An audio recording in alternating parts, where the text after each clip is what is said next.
Hi everyone, we're at War 9 against Savage Squad. These are a bunch of really good guys. There's a good few in there that are ex-DSVG, obviously before my time, but there's a lot of mutual respect here. They're a solid alliance and not to be messed with. We're going in with Tigra, Jabari and Havok gets another run out today. So yeah, I've got a couple of interesting fights, which one particularly hairy one, which we'll come to. We're going with path 8 today and then path 9. We'll come to in just a second.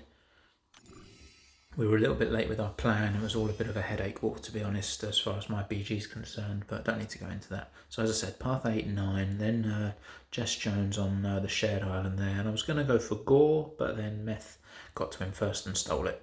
So only the one Tigra fight ultimately in the end for me. So starting out with Sigil Witch, we are going in with Jabari just because she's tactic. Obviously it's otherwise not the most ideal matchup if tactics wasn't a thing, but yeah, Jabs is going to make easy work of her.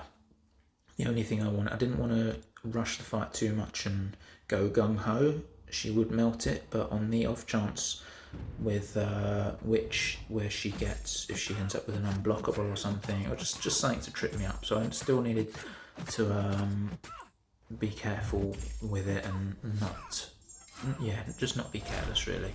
But it's not too difficult. SP1 is obviously easy to avoid.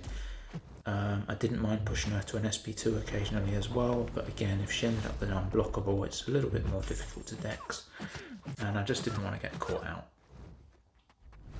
So stick with SP1, which does mean she's gonna get her effects and stuff, which aren't too difficult to deal with. As I said, just need to keep my eyes open and pay attention. Like there, she's got unblockable, so I'm definitely not going to push her to special 2, although it also doesn't last too long. Fight's ticking down really nicely anyway, really nothing to worry about.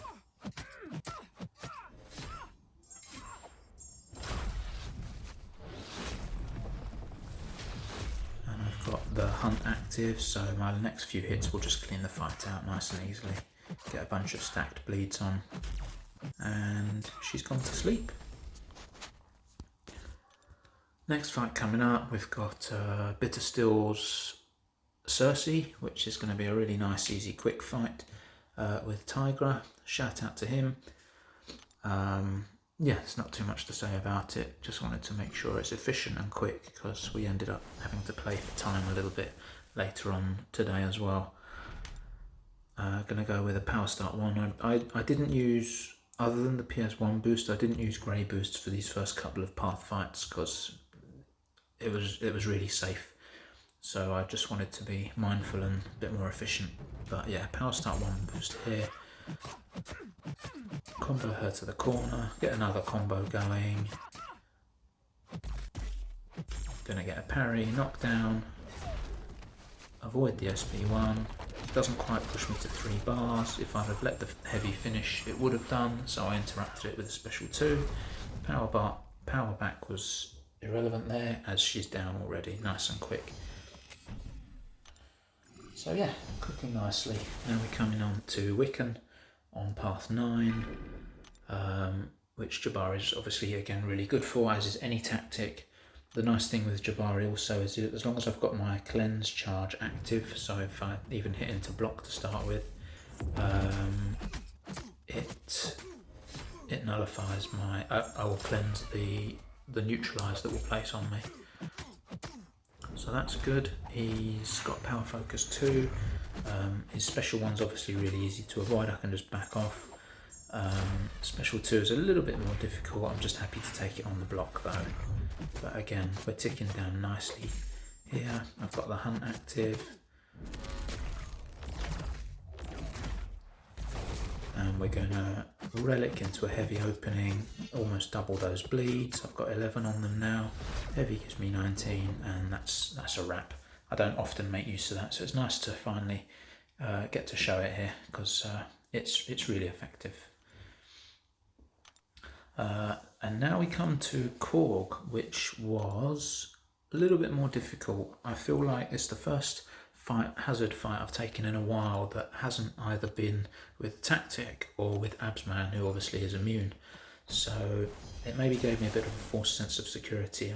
It should be an easy fight, it normally is, but I was a little bit over worried and overthought it a little bit. Possibly didn't play it so well, although I was a bit careful in previous fights like this. I've hit them a lot more during bleed phase. I just wanted to make sure I didn't do that this time. I knew I could a little bit safely. The shocks I noticed were ticking me down a little bit quicker than I thought they should be. I just wanted to concentrate on getting him to special 2. I wasn't going to bother with specials because his rock stacks are going nuts, so they're not going to do anything. Although I was aware that my special 3 would clean his rock stacks off.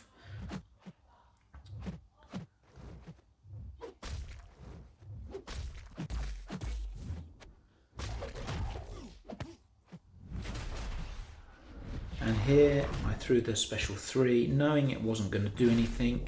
I thought it might have done me more favours than it did though, looking back on it. I think all it did was mess my rhythm up.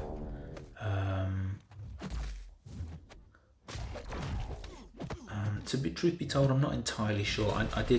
I will in a minute take a couple of hits to the face, which I haven't done for a while, but yeah, he'll catch me a couple of times in a second. Yeah, dexing there did me no favours, and now I'm in trouble getting cornered. Yeah, life isn't fun there. Managed to get out of that one.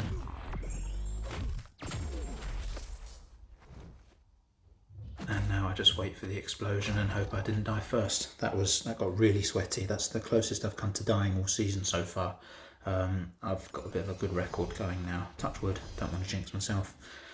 And yeah, final fight for me this war is JessJones. She's on the power snack node, and where I will also get a power sting each time I get a bar of power. No, every time she gets a bar of power, sorry. So Jabari is good for that in the sense that she'll cleanse the power sting. I initially pondered over removing Dex with regards to power snack, but I'm going to need it if she does throw an SP1 and I'll have to deal with it. So I went with big boosts and obviously full invulnerability as well, and just made sure to be careful and not Dex her too much. Her special 2 is fairly easy to avoid without having to Dex. So yeah, I just wanted to make sure I'm parrying and blocking plenty and replying that way without having to Dex heavies and whatnot. As I do there, it gets up to 2 bars, which I'm not worried about. So now I can just safely back off. I'm aware that I Dexed there, but I was watching the power snack timer as well. So just being extra careful. And then we can go back in, safely push it to 2 bars again. And again, cleansing the power sting that hits me. I didn't want to get to 2 bars yet. I used the special 1 to get back into the hunt mode. And now we can just apply tons of bleeds. She's being quite cooperative as well, rather than wasting my hunt time as well, which she has done in the past. Yeah, it's going pretty well. Special 2 to just get tons more bleeds on, which didn't actually work there. Not entirely sure why, I need to look back on that. And just as the bleeds are about to kill her, she gets down to 1% and they fall off. Now I'm in a little bit of trouble. I wasn't too worried because I've got full health almost. And yeah, all I needed to do was the special intercept to clean her off. Archangel is definitely a more sensible option for that particular node, but we'll take it. At the time of recording this, it wasn't looking good for us, and we did unfortunately end up losing, I think, 4-3. So yeah, it just seems we can't catch a break at the minute, and another loss for us. We've got a day off now, and then we go into the final chapter of the season with last 3 wars, and got to save ourselves some blushes. Until then, thanks again for watching, and I'll see you guys soon.